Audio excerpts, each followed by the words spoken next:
Lovebird পাখি সারাদিন গা চুলকাচ্ছে, এর মানে কি তাদের গায়ে উকুন বা কোনো পোকা হয়েছে?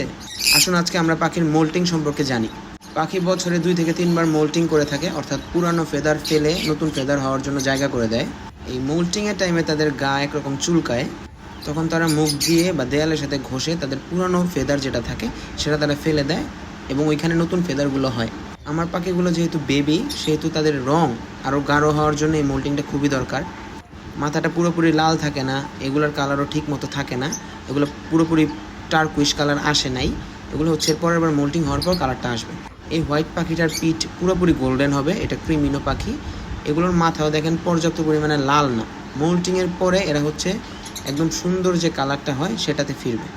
এই পাখিটা যে টার্কুইশ ব্লু, এটা আমি প্রথমে বুঝিয়ে নেই, আমি ভায়োলেট ভেবে এনেছি। এরপরে মোল্টিং হওয়ার পর আসলে তারা কালারটা চেঞ্জ হচ্ছে এবং একদম সুন্দর যে মেইন কালার যেটা সেটাতে আসলে তারা আসতেছে।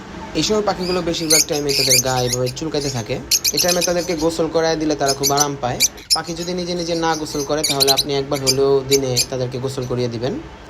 পাখির এই সিনটা দেখতে আসলে খুবই সুন্দর লাগে, পাখি দেখতে তখন আরও বেশি সুন্দর লাগে, আরও বড় বড় লাগে সাইজে।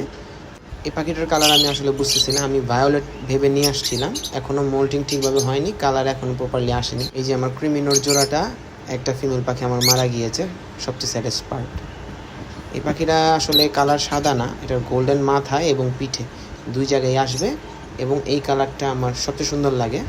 ঘুম দিছে এই পাখি, এটা আমার ভায়োলেট পাখি, এটা ইনশাল্লাহ কালারটা সুন্দর আসবে।